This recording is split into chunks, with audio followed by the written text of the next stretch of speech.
Tonight, from behind the resolute desk in the Oval Office. In this sacred space, I'm surrounded by portraits of extraordinary American presidents. Thomas Jefferson wrote the immortal words that guide this nation. George Washington, who showed us presidents are not kings. Abraham Lincoln, who implored us to reject malice. Franklin Roosevelt, who inspired us to reject fear. I revere this office, but I love my country more. It's been the honor of my life to serve as your president. But in the defense of democracy, which is at stake, I think is more important than any title. I draw strength and I find joy in working for the American people. But this sacred task of perfecting our union is not about me. It's about you, your families, your futures. It's about we, the people. And we can never forget that. And I never have. I've made it clear that I believe America is at an inflection point. One of those rare moments in history when the decisions we make now will determine our fate of our nation and the world for decades to come. America's going to have to choose between moving forward or backward, between hope and hate, between unity and division. We have to decide, do we still believe in honesty, decency, respect, freedom, justice, and democracy? In this moment, we can see those we disagree with not as enemies, but as fellow Americans. Can we do that? Does character in public life still matter?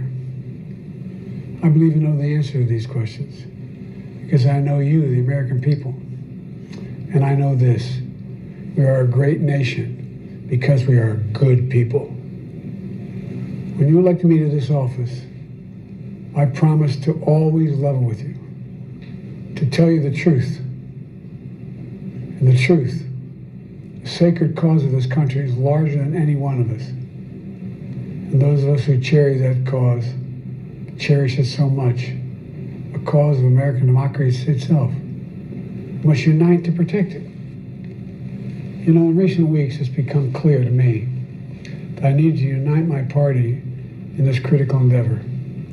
I believe my record as president, my leadership in the world, my vision for America's future, all merited a second term. But nothing can come in the way of saving our democracy.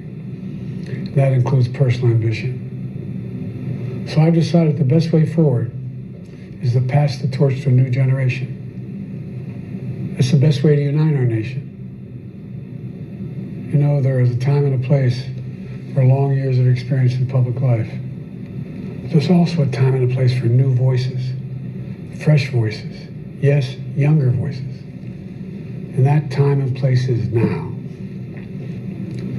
Over the next 6 months, I'll be focused on doing my job as president. That means I'll continue to lower costs for hardworking families, grow our economy. I'll keep defending our personal freedoms and our civil rights, from the right to vote to the right to choose. I'll keep calling out hate and extremism. Make it clear there is no place in America for political violence or any violence ever, period. I'm going to keep speaking out to protect our kids from gun violence, our planet from climate crisis that is the existential threat. And I will keep fighting for my cancer moonshot so we can end cancer as we know it, because we can do it. And I'm going to call for Supreme Court reform because this is critical to our democracy, Supreme Court reform. You know, I will keep working to ensure America remains strong and secure and the leader of the free world. I'm the first president in this century to report to the American people that the United States is not at war anywhere in the world. We'll keep rallying a coalition of proud nations to stop Putin from taking over Ukraine and doing more damage. We'll keep NATO stronger, and I'll make it more powerful and more united than any time in all of our history. I'll keep doing the same for our allies in the Pacific. You know, when I came to office, the the conventional wisdom was that China would inevitably surpass the United States. That's not the case anymore. And I'm going to keep working to end the war in Gaza, bring home all the hostages, and bring peace and security to the Middle East and end this war. We're also working around the clock to bring home Americans being unjustly detained all around the world. You know, we've come so far since my inauguration. On that day I told you, as I stood in that winter, we stood in a winter of peril and a winter of possibilities. Peril and possibilities. We were in the grip of the worst pandemic in the century. The worst economic crisis since the Great Depression. The worst attack on our democracy since the Civil War. But we came together as Americans, and we got through it. We emerged stronger, more prosperous, and more secure. Today we have the strongest economy in the world, creating nearly 16 million new jobs, a record. Wages are up. Inflation continues to come down. The racial wealth gap is the lowest it's been in 20 years. We're literally rebuilding our entire nation, urban, suburban, rural, and tribal communities. Manufacturing has come back to America. We're leading the world again in chips and science and innovation. We finally beat Big Pharma after all these years to lower the cost of prescription drugs for seniors. And I'm going to keep fighting to make sure we lower the cost for everyone, not just seniors. More people have health care today in America than ever before. And I signed one of the most significant laws helping millions of veterans and their families who are exposed to toxic materials. You know, most significant climate law ever in the history of the world. The first major gun safety law in 30 years. And today, violent crime rate is at a 50-year low. We're also securing our border. Border crossings are lower today than when the previous administration left office. And I've kept my commitment to appoint the first black woman to the Supreme Court of the United States of America. I also kept my commitment to have an administration that looks like America and be a president for all Americans. That's what I've done.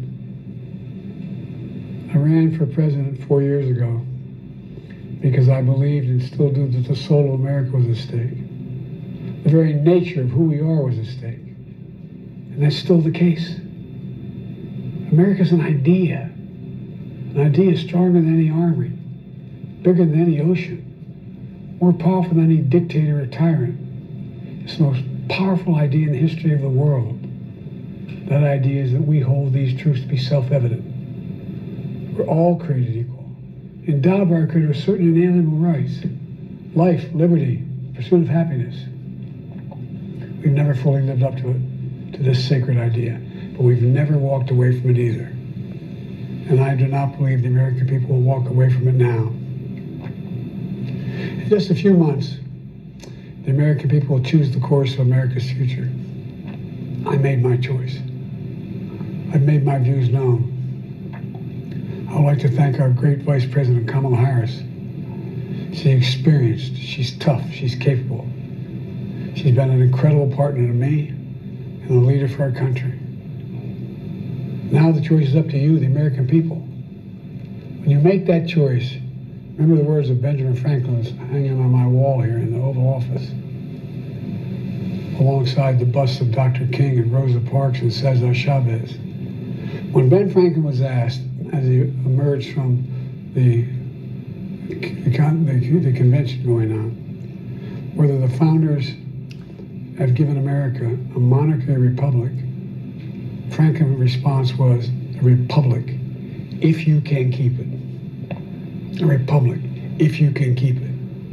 Whether we keep our republic is now in your hands. My fellow Americans, it's been the privilege of my life to serve this nation for over 50 years. Nowhere else on earth could a kid with a stutter from modest beginnings in Scranton, Pennsylvania, and Claymont, Delaware, one day sit behind the resolute desk in the Oval Office as President of the United States. But here I am. That's what's so special about America. We're a nation of promise and possibilities, of dreamers and doers, of ordinary Americans doing extraordinary things. I've given my heart and my soul to our nation, like so many others. I've been blessed a million times in return with the love and support of the American people. I hope you have some idea how grateful I am to all of you.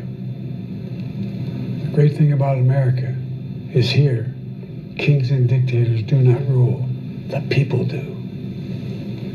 History is in your hands. The power is in your hands. The idea of America lies in your hands. We just have to keep faith, keep the faith, and remember who we are. We're the United States of America, and there's simply nothing beyond our capacity when we do it together. So let's act together, preserve our democracy. God bless you all, and may God protect our troops.